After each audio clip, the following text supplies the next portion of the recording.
Hey, YouTube. Well, I'm going to come here today. I'm going to talk about renting in San Francisco. I think it's something worth talking about, even if you're not going to move here. So anyway, I was renting is a big deal in San Francisco. It's become like a topic of conversation around the city, and maybe there's some things that people who are considering coming here should know. First of all, if you make, let me see, let's assume you want to live in a one-bedroom apartment. The median rent $3,500 a month. You can maybe find something for $3,000 a month. Okay, so if you make three, so they say it should be a third of your income is what you should pay for rent. So if you take home $9,000 a month, remember that number, $9 to $10,000 a month. If you take that home, moving to San Francisco is not going to be any problem. If you're anybody else, which is most of the people I would ever know, rent's going to be a big deal here. I remember back in the 70s, well, I lived in LA in the 70s, but I would come up here for, to party and stuff like that.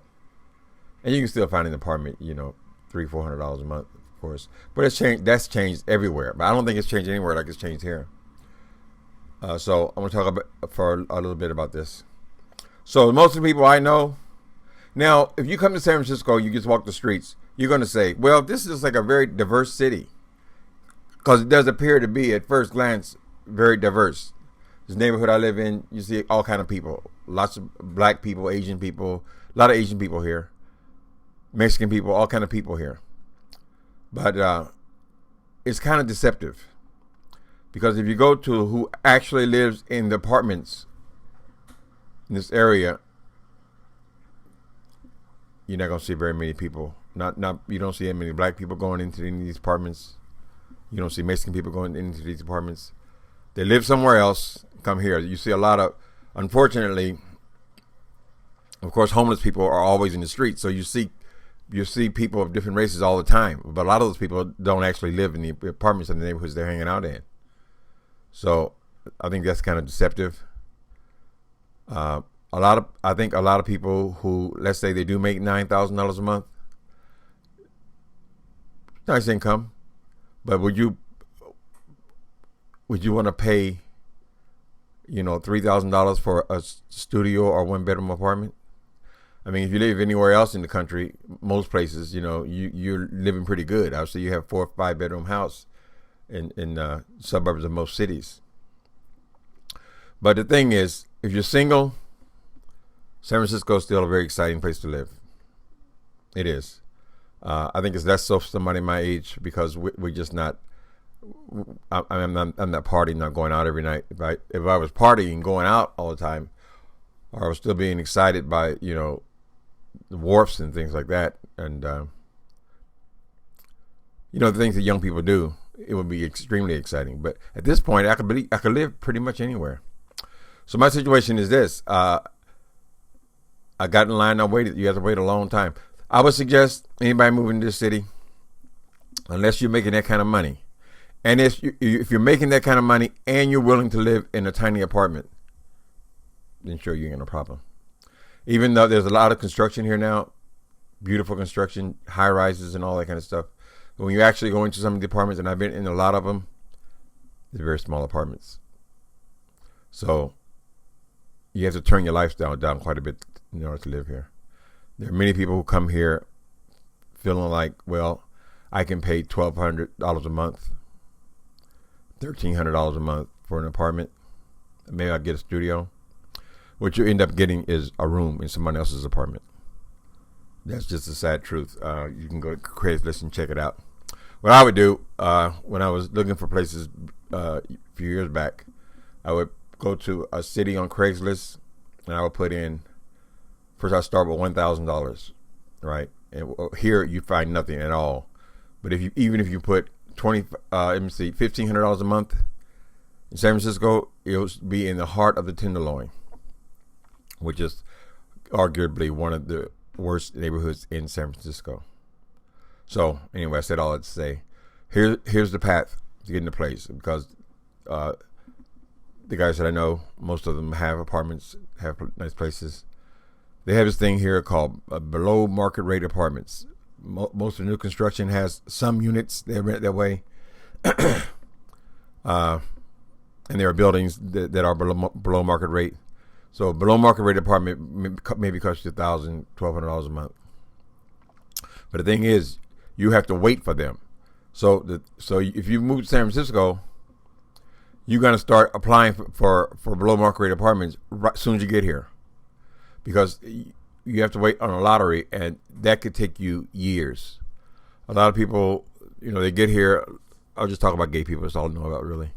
So they're usually single men, and they get here, but they look for an apartment. But they look for an apartment right now. That's not the way the city works. No, not really. You would have to get here, get a place to stay, pay too much for a room somewhere. There are a few residential hotels that are pretty decent, but those will bring you $1,000 a month. So don't come broke. But as soon as you get here, then you start applying for all of these lotteries. Hopefully, this place here is in a lottery. I waited 3.5 years to get here, so I'm not going nowhere. But to pay market rate to live in the city for any amount of time, I mean, it's still exciting for young people. I mean, there are kids here. There are people who have families here, people who are in higher income brackets. But when you think that if a one-bedroom apartment costs you $3,000 to $3,500 a month, what if you got two kids? Now you're trying to get a 3-bedroom apartment.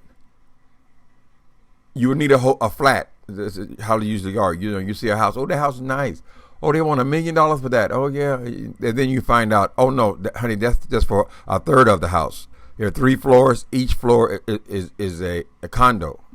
I think it's called TNC or something. Tenants in whatever. All 3 of you own your unit. That's what you get. You get a third of the building for that amount of money.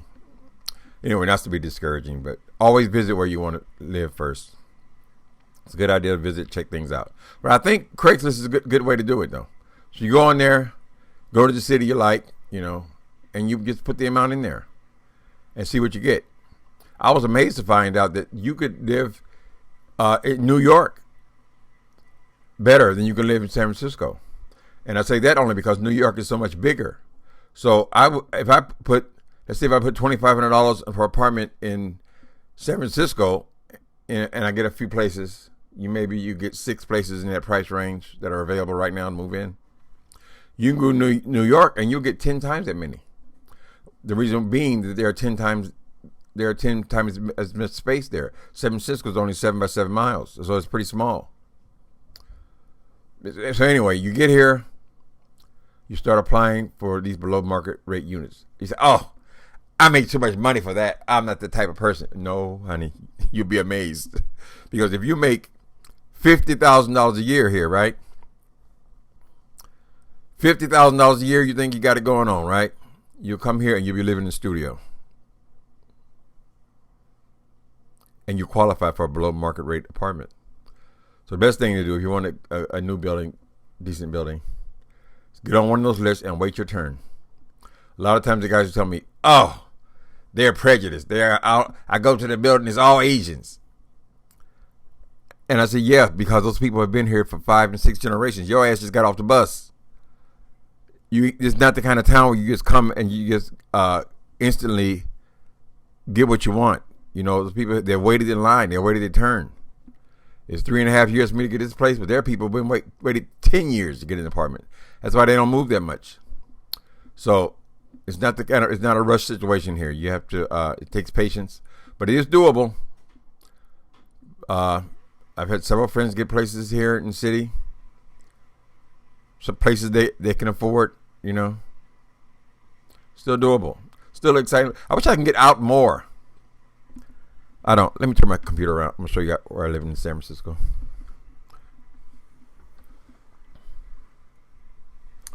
Can you see it? I can't see the screen at the same time. That's San Francisco.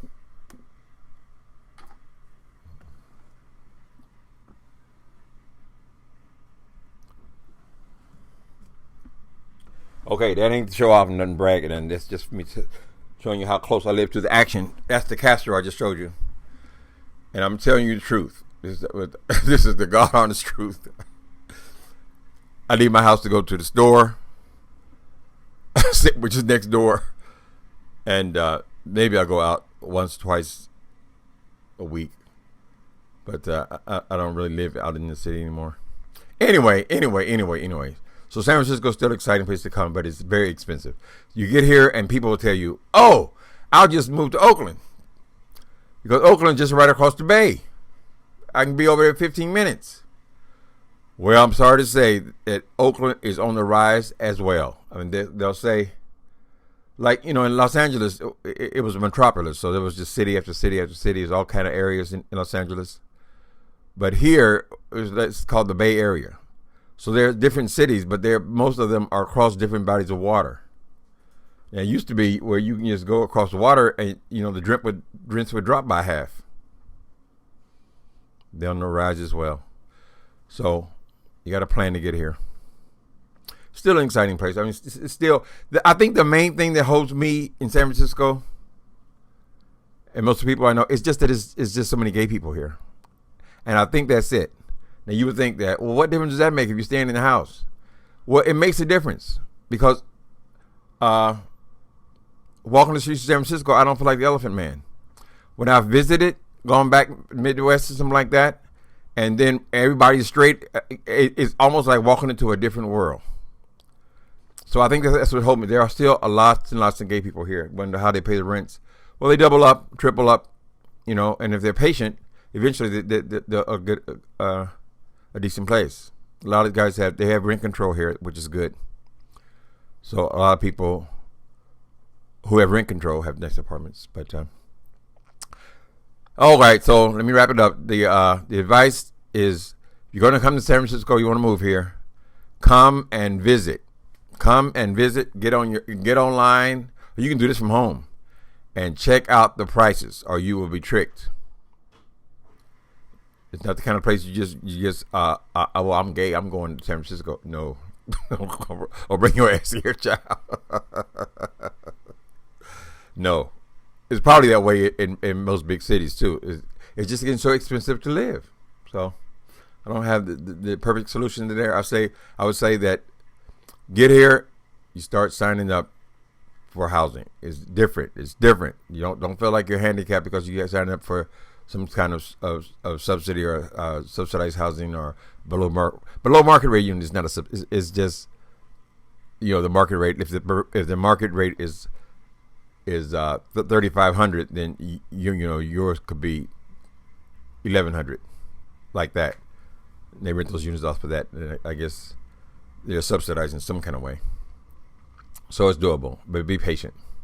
Okay, I just felt like running my mouth today, and I figured, well, that's an interesting subject because it's all anybody talks about in San Francisco.